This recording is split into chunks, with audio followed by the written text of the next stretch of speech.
Making charge सिर्फ 12% flat.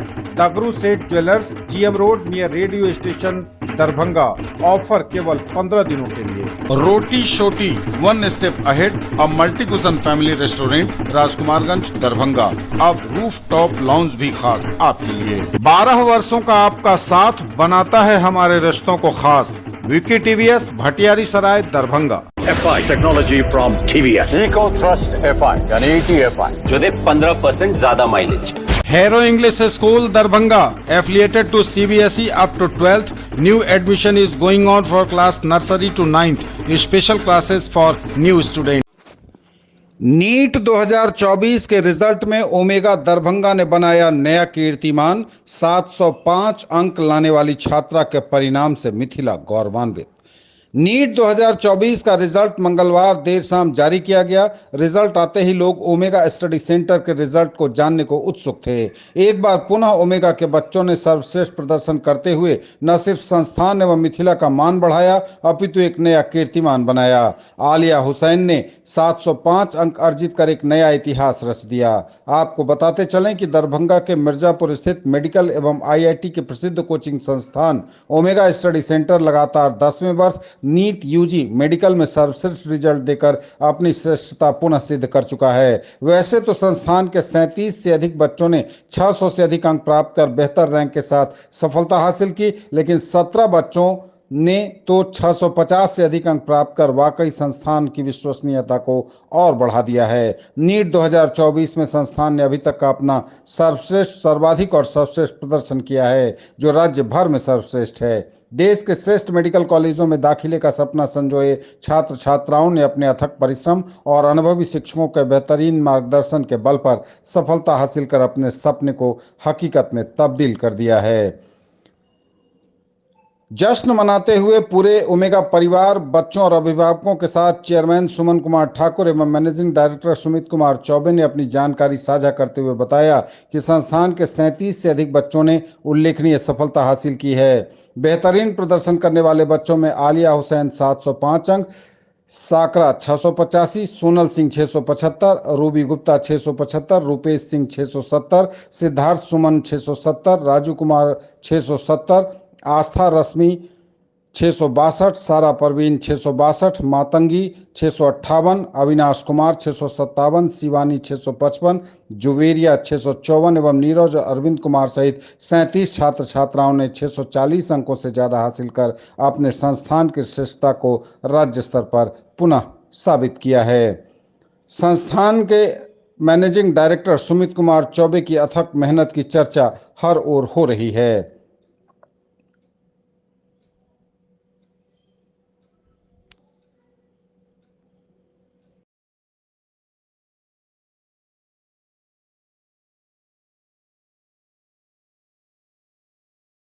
एक बार फिर ओमेगा ने ट्रेमेंडस रिजल्ट दिया है। 705 मार्क्स बच्ची ने लाया है जो टॉपर है। क्या कहेंगे, आपकी स्ट्रेटजी रहती है, बच्चे इस कामयाबी तक कैसे पहुंचते हैं?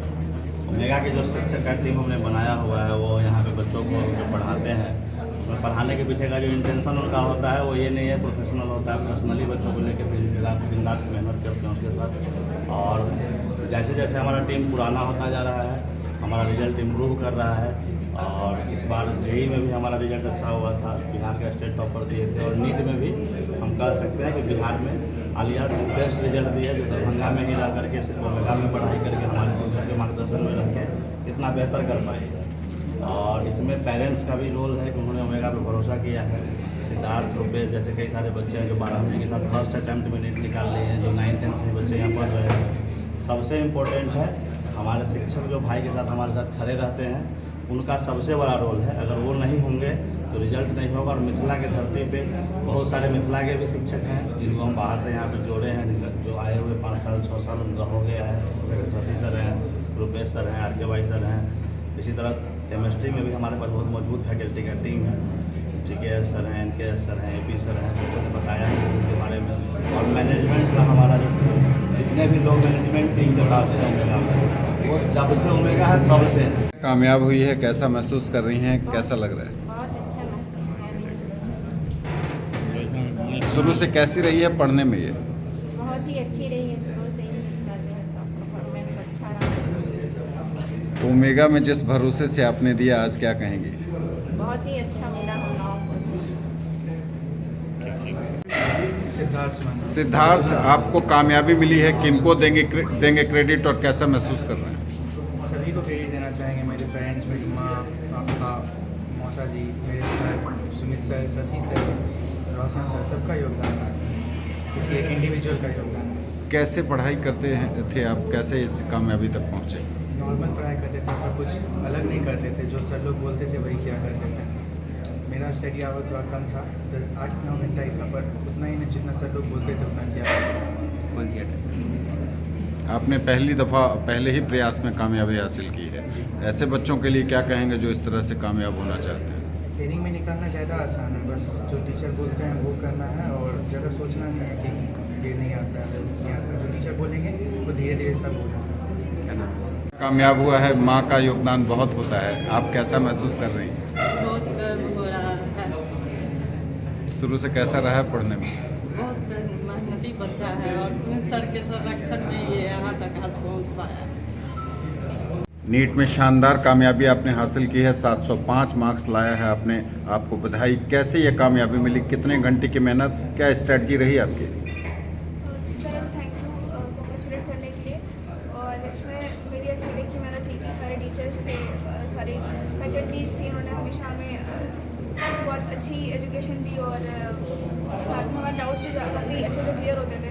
सबसे बड़ी चीज़ मेरे लिए ये थी कि प्रॉपर होने के जैसे हमारे डाउट्स काफ़ी ज़्यादा रह जाते हैं, इसकी वजह से हमारे नंबर काफ़ी कम हो जाते हैं एग्ज़ाम। तो फिर यहाँ पे डाउट्स काफ़ी अच्छे से क्लियर होते थे और सारे टीचर्स थे, उन्होंने बहुत अच्छे से पढ़ाया हमें। मेरी बायोलॉजी थोड़ी ख़राब थी, थोड़ी नहीं बहुत ख़राब थी इनफैक्ट, तो सर यहाँ पे शशि सर थे, तो उन्होंने काफ़ी हेल्प करी, काफ़ी मोटिवेट किया और हमेशा हमेशा ये कॉन्फिडेंस दिया कि हाँ अच्छा कर सकते हैं एग्ज़ाम में। और बाकी सारे टीचर्स भी थे, फिजिक्स में RK सर थे, AKM सर थे और भी बहुत सारे टीचर्स थे। केमिस्ट्री में NKS सर थे, AP सर थे, तो ये सारे टीचर्स थे, उन्होंने काफ़ी हेल्प करी है इस मार्क्स को अचीव करने में। और रही बात कितने घंटे पढ़ने की, तो खैर मैक्सिमम मेरा 10-12 घंटे होता था, कभी कभार अगर बहुत ज़्यादा वर्कलोड रहा तो 16 घंटे बस नहीं है। क्या नाम? बड़ा नंबर, नया कीर्तिमान, ओमेगा आसमान की ऊंचाई पर, क्या कहेंगे सुमन सर? सबसे बड़ी बात कि आप सब लोगों का प्यार, ईश्वर का आशीर्वाद और ये इतना बड़ा रिजल्ट है। ये रिजल्ट ओमेगा के साथ साथ पूरे सूबे का रिजल्ट है, पूरे मिथिला का रिजल्ट है। और इस बार इस बच्ची ने, मिथिला की बेटी ने जो कीर्तिमान स्थापित किया है 705 नंबर, ये अपने आप में एक बहुत बड़ा मार्क्स है। साथ ही तमाम बच्चियाँ और सारे बच्चे और लगभग 37 से ज़्यादा ऐसे स्टूडेंट ओमेगा के जो 600 से ज़्यादा स्कोर किए, 17 से ज़्यादा ऐसे बच्चे जो 650 जैसे मार्क्स को क्रॉस किया। और ये एक बहुत बड़ा रिजल्ट है, आह्लादित करने का क्षण है। आप सभी को भी बहुत बहुत बधाई और तमाम अभिभावक, उनको भी बहुत शुक्रिया ओमेगा परिवार पे भरोसा करने के लिए। और इस रिजल्ट के पीछे की जो स्टोरी है वो इन बच्चों का डे नाइट का जो मेहनत है, लगातार वर्षों से ये बच्चे लगे रहे हैं। और इनके साथ हमारे मैनेजमेंट में जो हमारे हेड हैं, managing director sir Sumit sir, उनका डे नाइट का वर्क रहा है रैंकर्स बिल्डिंग में रख के यहाँ पे। और उनकी जो बेस्ट स्ट्रेटजी है वो लगातार 10 साल से ओमेगा के अपने ही रिकॉर्ड को तोड़ रही है हर एक साल। और ये एक अनपैरेलल टाइप का रिजल्ट है। और हमारा जो आगे का प्रयास है और हमारे सारे टीचर्स, स्पेशली हम अपने शशि सर को। बिहार में एनडीए को 9 सीटों का नुकसान, एनडीए को 30, इंडिया गठबंधन को 9 सीटें मिली। पूर्णिया से पप्पू यादव निर्दलीय जीते, गिरिराज, नित्यानंद, रूडी, ललन और मीसा विजयी, उपेंद्र, रोहिणी, रामकृपाल और RK सिंह चुनाव हारे। बिहार की सभी 40 संसदीय क्षेत्रों में 7 चरणों में हुए मतदान के दौरान डाले गए मतों की गिनती के बाद परिणाम आने के उपरांत अधिकतर सीटों पर सीधे मुकाबले में एनडीए को 30 और इंडिया गठबंधन को 9 सीटें मिली, जबकि एक सीट निर्दलीय के खाते में गई। एनडीए के घटक दलों में जदयू को 12, भाजपा को 12, लोजपा आर को 5 और हम को 1 सीट पर जीत हासिल हुई। वहीं इंडिया गठबंधन में राजद को 4, कांग्रेस को 3, भाकपा माले को 2 सीटों पर कामयाबी मिली है।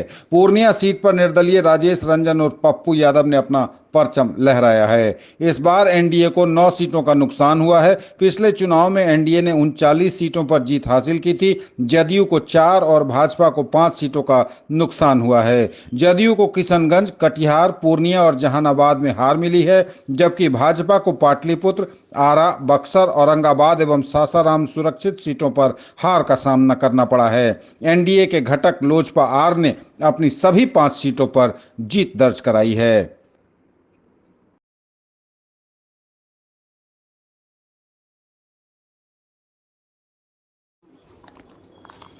बिहार में लोकसभा चुनाव रहा काफी दिलचस्प। गठबंधनों ने इस बार 35 सीटों पर उतारे थे नए चेहरे। पूर्व मुख्यमंत्री जीतन राम मांझी भी पहली बार लोकसभा पहुंचे। एनडीए के 7 और इंडिया के 6 नए चेहरों को मिला मौका। बिहार की 40 सीटों में से इस बार 13 नए चेहरे सांसद बने हैं। एनडीए और इंडिया गठबंधन ने इस बार 35 सीटों पर नए चेहरे चुनावी मैदान में उतारे थे। विजयी उम्मीदवारों में एनडीए से 7 तो इंडिया गठबंधन से 6 को लोकसभा में चुनकर बिहार की जनता ने भेजा है। पूर्व मुख्यमंत्री जीतन राम मांझी भी पहली बार लोकसभा के सदस्य बने हैं। उन्हें मिला दें तो यह संख्या 13 हो जाती है। एनडीए में भाजपा ने 3 नए चेहरे को मौका दिया था। इसमें से नवादा से विवेक ठाकुर को जीत मिली। जदयू से चुनावी मैदान में उतरे 3 उम्मीदवारों में सीतामढ़ी से देवेश चंद्र ठाकुर और सिवान से विजया लक्ष्मी देवी सांसद बन गई। लोजपा आर से 3 नए चेहरे को मौका दिया गया था। इसमें से तीनों समस्तीपुर से सांभवी चौधरी, जमुई से अरुण भारती और खगड़िया से राजेश वर्मा को जीत मिली। राजद ने इस बार 14 नए चेहरे को चुनावी मैदान में उतारा था। इसमें से बक्सर से सुधाकर सिंह, औरंगाबाद से अभय कुशवाहा को जीत मिली। मीसा भारती 2 बार चुनाव लड़ चुकी हैं, लेकिन वे पहली बार लोकसभा का चुनाव जीती हैं। भाकपा माले ने 3 नए चेहरे चुनावी मैदान में उतारे, जिसमें से आरा से सुदामा प्रसाद और काराकाट से राजा राम को जीत मिली। दोनों पहली बार लोकसभा के लिए चुने गए हैं। माकपा ने 1, कांग्रेस ने 5, वीआईपी ने 3 उम्मीदवारों को मौका दिया था। कांग्रेस के टिकट पर सासाराम से जीतने वाले मनोज कुमार पहली बार लोकसभा जाएंगे। लोकसभा के लिए चुने गए 10 नए चेहरों में से 2 मीसा भारती और विवेक ठाकुर अभी राज्यसभा के सदस्य हैं।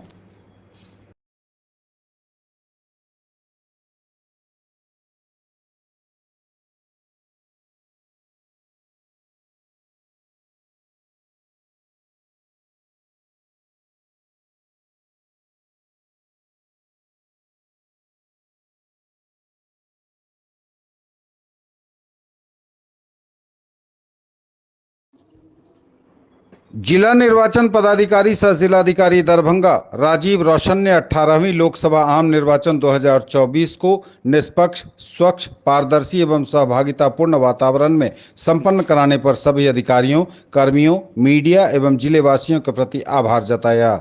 निर्वाचन आयोग के दिशा निर्देशों के अनुरूप में मतदान एवं मतगणना की प्रक्रिया संपन्न कराई गई। जिला निर्वाचन अधिकारी ने कहा कि 13 मई 2024 को सभी मतदान केंद्रों पर शांतिपूर्ण एवं निष्पक्ष तरीके से मतदान प्रक्रिया संपन्न हुई। निर्वाचन प्रक्रिया में जिले के मतदाताओं का काफी सहयोग रहा। उन्होंने कहा कि मतगणना बाजार समिति शिवधारा दरभंगा के प्रांगण में शांतिपूर्ण, स्वच्छ, निष्पक्ष, पारदर्शी और शांतिपूर्ण वातावरण में संपन्न हुई। मतगणना की पल पल की सूचना देने के लिए मीडिया सेल का गठन किया गया, जहां उप निदेशक सत्येंद्र प्रसाद के द्वारा पल पल की सूचना मीडिया के माध्यम से जिलेवासियों को प्रथम राउंड से अंतिम 23वें राउंड तक लगातार अवगत कराई गई।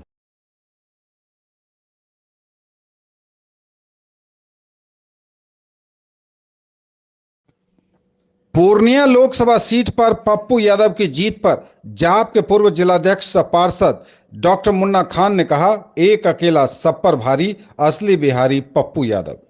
बिहार लोकसभा के 40 सीट में सबसे हॉट सीट रहा पूर्णिया का रिजल्ट, जहां कई पार्टियों के दिग्गजों के कैंप के बाद भी जनता के सेवक पूर्व सांसद पप्पू यादव भारी मतों से विजयी हुए और एक बार फिर सांसद बने।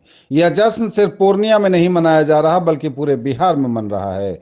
दरभंगा के जन अधिकार पार्टी के पूर्व जिलाध्यक्ष डॉक्टर मुन्ना खान ने अपने आवासीय कार्यालय पर बड़े हर्षोल्लास के साथ लड्डू से सबका मुंह मीठा कराया। डॉक्टर मुन्ना खान ने कहा कि प्रणाम पूर्णिया से शुरू हुआ कार्यक्रम आज धन्यवाद पूर्णिया में समापन हुआ, अब पूर्णिया में काम चलेगा। जनता के सेवक सांसद पप्पू यादव ने जो जीत हासिल की है, यह पूर्णिया की जनता की जीत है। जिस तरीके से कहीं भी कुछ भी होता था, बिना जाति धर्म देखे पप्पू यादव पहुंचते थे। जीत के बाद भी पप्पू यादव पहुंचेंगे और उनका सेवा दल भी जनता की सेवा में लगा रहेगा। इस जीत के अवसर पर डॉक्टर मुन्ना खान, चुनमुन यादव, पुतिन बिहारी, चंद्रकांत सिंह, मणिकांत यादव, पप्पू सरदार, पिंटू खान, दिलशाद, काशिफ इकबाल, कुणाल पांडे, दीपक झा, आतिफ हसनैन, दस्तगीर अंसारी इत्यादि सैकड़ों दर्जनों कार्यकर्ता मौजूद थे।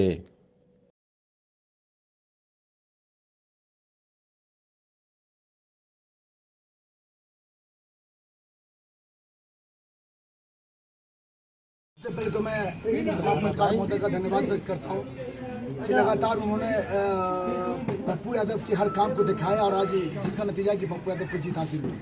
मैं पूर्णिया की जनता को धन्यवाद व्यक्त करता हूँ। मैं पूर्णिया की जनता को दिल से धन्यवाद व्यक्त करता हूँ जिन्होंने पप्पू यादव पे अपना विश्वास दिखाया और अपना एक एक मत पप्पू यादव को दिया और आज जिसकी सूरत में पप्पू यादव जो है दोबारा सांसद में पहुँचे। मैं पूर्णिया के लोगों को धन्यवाद व्यक्त करता हूँ। दूसरा सबसे बड़ा बात ये कि जब लगातार बीच में वोटिंग का ऊपर नीचे हो रहा था, कभी कुशवाहा जी ऊपर हो रहे थे, कभी हमारे नेता ऊपर नीचे हो रहे थे और वो ऊपर वो नीचे हो रहे थे, ऐसा महसूस हो रहा था कि कभी कभी ये स्थिति हमारे हाथ से निकल नहीं जाए। तो हम लोग की स्थिति ऐसी बन गई थी कि मतलब जिस तरह सांप सूख जाता है और आदमी बिल्कुल शांत हो जाता है, ऐसा लग रहा था कि पता नहीं क्या खेला होने वाला है, क्या खेला होगा। लेकिन हम पप्पू यादव के आह्वान पर बिहार का एक एक जनता जिन्होंने आह्वान किया था कि जो भी पूर्णिया पहुंचेगा वो सर पर कफन बांध के पहुंचेगा, हम लोग कफन बांध के ही पहुंचे थे कि अगर क्या नतीजा कहीं भी कुछ ऐसा खेला होता है तो पूर्णिया की जनता के साथ मिलकर कड़ा जवाब दिया जाएगा। लेकिन मैं पूर्णिया की जनता का धन्यवाद व्यक्त करता हूँ। एक ऐसा सेवक जो न जात देखता है, जो न पात देखता है, जो न दिन देखता है, जो न रात देखता है, जहाँ घटना होती है वहाँ पप्पू यादव पहले पहुँचता है, उसकी मदद करता है। मैं लगातार आप लोगों से एक बात कहना चाहता हूँ, एक ऐसा सेवक जिसको हराने के लिए सारा सिस्टम एक हो गया, पक्ष विपक्ष कुछ नजर नहीं आया कि कौन है, ऐसा लग रहा सब एक हो गया कि पप्पू यादव को किसी तरह हरा देना है। किसी को ऐसा लग रहा था कि मेरा सिर्फ की लड़ाई है, कोई ऐसा समझ रहा था कि अगर पप्पू यादव जीत के आ गए तो पार्टी खत्म कर देगा, कोई ऐसा समझ रहा था कि अगर पप्पू यादव जीत के आ भ्रष्टाचारी लोग तो वो हम लोग को जीने नहीं देगा। तो अब ऐसा कुछ नहीं है, पप्पू यादव भारी मतों से जीत के आए हैं। मैं पूर्णिया की जनता को धन्यवाद व्यक्त करता हूँ और मैं अपने नेता का जो दरभंगा में प्रतिनिधित्व करता हूँ, मैं ये आशा दिलाता हूँ कि दरभंगा ही नहीं पूरे बिहार के अंदर में जब भी कोई घटना होगी पप्पू यादव जैसे पहले पहुँचते थे, आने वाले वक्त में पप्पू यादव वैसे ही पहुँचेंगे और जो भी घटना हुआ होगा उसको आर्थिक मदद भी करेंगे और कानूनी सहायता दिलाने में भी पुरजोर कोशिश करेंगे। अच्छा बताइए कि जिस प्रकार से पप्पू यादव सांसद बनने से पूर्व बिहार के ऐसा कोई भी कोना नहीं है जहां किसी प्रकार का कोई समस्या होता था तो निर्विरोध पहुंच जाते थे, जिसका नतीजा हुआ कि वो सभी के जेहन में है। और जिस प्रकार से उनकी जीत हुई है पूर्णिया में, लगातार उन्होंने मेहनत किया, जीत हुई है। क्या लगता है कि किस प्रकार से उनका राजनीति भविष्य और चमकेगा भविष्य में? सर देख लीजिए, सबसे बड़ी बात नेता और जो सेवक होता है दोनों फर्क होता है। हम लोग कहते हैं सारी जनता कहती है बिहार की सेवक पप्पू यादव, यानी वो नेता नहीं है। अगर नेता होता तो वो मधेपुरा से लड़ जाता, सुपौल से लड़ जाता, लेकिन उसने कह दिया कि नहीं, हमको सेवा जो है वो पूर्णिया से करना है, मेरा जन्म स्थान वहीं है, मैं वहीं पैदा हुआ, मैंने पूरा कर्म वहीं किया। तो भले ही मेरा जन्म स्थान कहीं और हो लेकिन मेरा कर्म पूरा जो है पूर्णिया में हुआ है, इसलिए मैं पूर्णिया को नहीं छोड़ सकता। और अतोदय आप देख लीजिए कि लास्ट अब बहुत सारी अपॉर्चुनिटी आने के बाद भी उन्होंने ये फैसला किया कि हम पूर्णिया को नहीं छोड़ेंगे, मर जाएंगे पूर्णिया नहीं छोड़ेंगे। और नेता का भविष्य ऐसा है कि नेता कोई भी बनता है तो उसका कार्यकर्ता उसका मजबूती, उस पार्टी का कार्यकर्ता उसको मजबूत करता है। तो मैं विश्वास दिलाता हूँ पप्पू यादव को जहाँ कोई घटना पहुँचेगी, पप्पू यादव सबसे पहले। चलिए काम की बात, पप्पू यादव निर्दलीय हैं या कांग्रेस में आएंगे? देखिए, पप्पू यादव जी तो पहले अपनी पार्टी विलय ही किया था उन्होंने कांग्रेस। अभी क्या माना जाए, कांग्रेस में या निर्दलीय? बिल्कुल, अब वापस करेंगे कांग्रेस में? अभी तो उनको निर्दलीय ही मिला है, लेकिन भविष्य में हमको लगता है कि कांग्रेस में ही जाएंगे। कांग्रेस वापस करेंगे? बिल्कुल। अच्छा बताइए, जिस तरह से पप्पू यादव की पूर्णिया में लहर थी, जीत बहुत संघर्ष से हुआ, इसको कैसे देखते हैं आप? जी देखिए, ऐसा है कि आप, मैंने कहा कि वहाँ ऐसा लग रहा था ना कि किसी को ऐसा लग रहा था कि मेरा राजनीतिक जो विरासत है वो खत्म हो जाएगा, किसी को ऐसा लग रहा था कि पप्पू यादव जीत के अगर के आए तो जो उनकी पार्टी वो खत्म हो जाएगी। पक्ष विपक्ष दोनों में मिल गए, और यही नहीं, जितने भ्रष्टाचारी जो अफसर थे वो भी मिले कि पप्पू यादव को किसी तरह हराया जाए। लेकिन वहाँ की जनता ने, मैं वहाँ की जनता को सलाम करता हूँ, प्रणाम करता हूँ कि वहाँ की जनता ने एकजुट दिखाया और पप्पू यादव को भारी मतों से जीत के बाद उन्होंने कहा कि ये नुकसान किसका हो रहा है, किस पार्टी का हो रहा था उनके जीतने से? ये तो भारे मन से बोलने की जरूरत नहीं, एक जनता जानता है कि पप्पू यादव के जीतने से किस पार्टी के जो राजकुमार उनको दिक्कत होगा। क्या कांग्रेस को एक नेता की तलाश थी, पप्पू यादव के रूप में मिल गया? देखिए, कांग्रेस के लोग को मैं धन्यवाद व्यक्त करता हूँ पप्पू यादव का, वो खुले मन से, बल्कि खुले मन से स्वागत करें। और मुझे लगता है कि भविष्य में बिहार पहला ऐसा होगा जहाँ से कांग्रेस फुल बहुमत के साथ जो है तमाम कार्यकर्ताओं के साथ मिलकर के फुल बहुमत में आएंगे। सुधर जाओ वरना 1 घंटे का समय, पप्पू यादव ने कल एक सोशल मीडिया चैनल पे ये बयान दिया है, ये किसको सावधान किए हैं? देखिए, ये सावधान उन लोगों को किया है जो भ्रष्टाचार है, जो ब्लॉक के अंदर भ्रष्टाचार कर रहे हैं, जो थाना के अंदर में दलाल बैठ रहे हैं, जो बड़े बड़े अफसरों की। ज्वेलरी की दुनिया का चमकता सितारा, आभूषण जो चुरा लेंगे आपका दिल। दगरू सेठ jewellers, GM road, radio station के निकट, दरभंगा। हॉलमार्क ज्वेलरी की पूरी श्रृंखला, सोना, चांदी एवं हीरों के मनमोहक आभूषण, किस्ना एवं जोरबा के डायमंड्स की अनोखी रेंज। आभूषणों की शुद्धता जांचें, बिल्कुल मुफ्त। दरभंगा लोकसभा सीट पर सबसे चौंकाने वाला पहलू रहा नोटा का। 23,904 वोटरों को कोई प्रत्याशी पसंद नहीं आया, तीसरे नंबर पर रहा नोटा। दरभंगा लोकसभा चुनाव में यूं तो 8 उम्मीदवार थे मैदान में, लेकिन मुख्य मुकाबला भाजपा और राजद उम्मीदवारों के बीच ही रहा। इनके अतिरिक्त आधा दर्जन प्रत्याशी अपनी किस्मत आजमा रहे थे, लेकिन विजयी और निकटतम उम्मीदवार के बाद तीसरे नंबर पर किसी उम्मीदवार का नहीं बल्कि नोटा का बटन दबाया गया। इस चुनाव में मतदान करने वाले वोटरों में 23,904 मतदाताओं को चुनावी मैदान में किस्मत आजमा रहे एक भी प्रत्याशी पसंद नहीं आए। किसी भी उम्मीदवार पर इन वोटरों ने भरोसा नहीं जताया और नोटा का बटन दबाकर लोकतंत्र का सम्मान करते हुए चुनावी मैदान में सभी प्रत्याशियों के प्रति अपनी नापसंदगी का इजहार कर दिया। बताते चलें कि पिछले लोकसभा चुनाव 2019 में 20,468 वोटरों ने नोटा का बटन दबाया था। उस बार भी तीसरे नंबर पर नोटा का बटन दबाने वाले ही रहे। अगर विधानसभा वार नोटा की बात करें तो नोटा दबाने वाले वोटरों में सर्वाधिक संख्या बेनीपुर विधानसभा की रही। यहां 4,795 मतदाताओं ने नोटा का उपयोग किया। अलीनगर विधानसभा में 4,410, दरभंगा ग्रामीण में 4,192, बहादुरपुर में 4,165, गौरा बौराम में 4,010 तथा दरभंगा शहरी क्षेत्र में 2,309 मतदाताओं ने नोटा का बटन दबाकर अपनी नापसंदगी का इजहार कर दिया।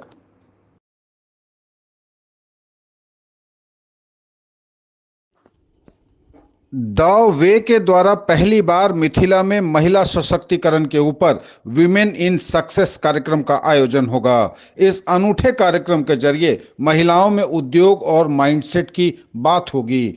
आगामी जुलाई महीने के 5 तारीख को दरभंगा कॉलेज ऑफ इंजीनियरिंग में होने जा रहे इस कार्यक्रम में कोई भी छात्रा और कामकाजी महिलाएं जुड़ सकती हैं। इस पूरे कार्यक्रम को इस तरीके से तैयार किया गया है जिससे महिलाओं और लड़कियों में आत्मविश्वास और बढ़े। इसमें सफल महिलाएं सफलता पाने के टिप्स साझा करेंगी। इसके अंतर्गत 3 कंपटीशन होंगे। पहला रंगोली आर्ट, दूसरा हिडन टैलेंट जैसे कविता पाठ, स्टोरी टेलिंग, सिंगिंग, मिमिक्री आदि, और तीसरा होगा रैंप वॉक। इसके माध्यम से अपनी सभ्यता और संस्कृति के साथ फैशन को मिलाकर 3 राउंड के इस वॉक में साड़ी, लहंगा और सूट में रैंप पर चलने से निश्चित रूप से पर्सनैलिटी और आत्मविश्वास में बढ़ोतरी होगी।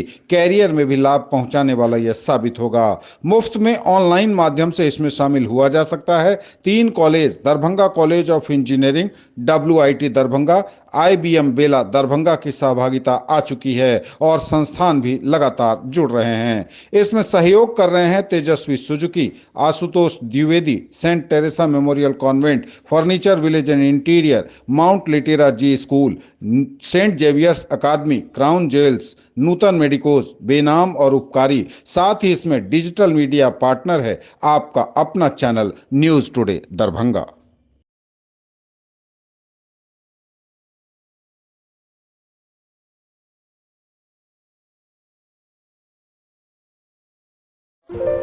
Get your child ready with essential early age skills. KidG Elementary, class nursery to 5th, NH27, Bharathi, Darbhanga.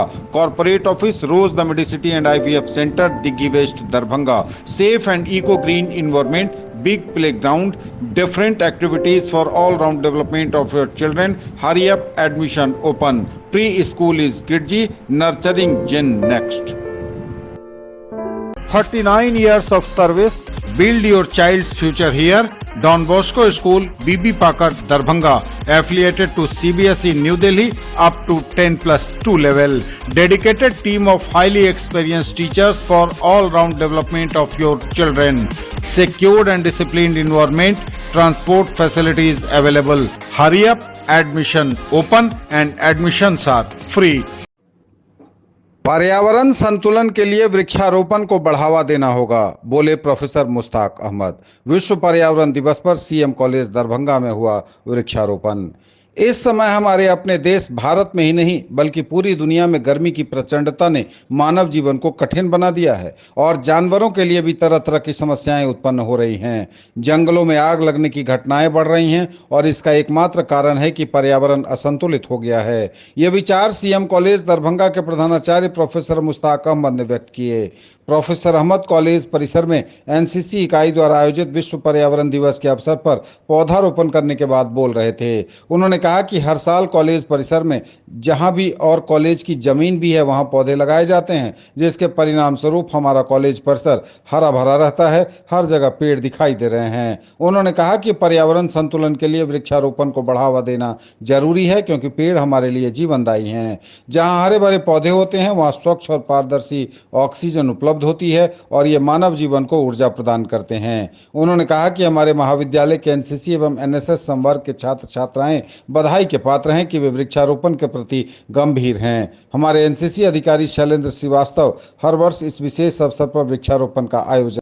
CM college NCC unit के द्वारा परिसर में पौधे लगाए जा रहे हैं और इसका मात्र उद्देश्य यह है कि ये पेड़ ही जीवन है। आज पूरे विश्व में हाहाकार है कि जीवन जीना दुश्वार हो गया है और उसका मुख्य कारण ये है कि हम पर्यावरण को संतुलित नहीं कर रहे हैं। एक संदेश पूरे भारत के लिए है कि भारत में विभिन्न क्षेत्रों में जिस तरह से इस बार तापमान बढ़ा है उसमें आवश्यक है कि हम पौधे लगाएं अधिक से अधिक, खास करके शैक्षणिक संस्थानों के द्वारा पौधे का निर्माण हो। आप देखेंगे CM कॉलेज में आप घुमाओ जी इनको के चारों तरफ ये हमारे पहले से लगाए हुए पौधे और आज जो पौधे लगाए जा रहे हैं, जिसका कारण है कि हरा भरा परिसर है और इस परिसर में लगता है जैसे कि जीवंता है। आप भी पौधा लगाइए और मानव जीवन को बचाइए। धन्यवाद।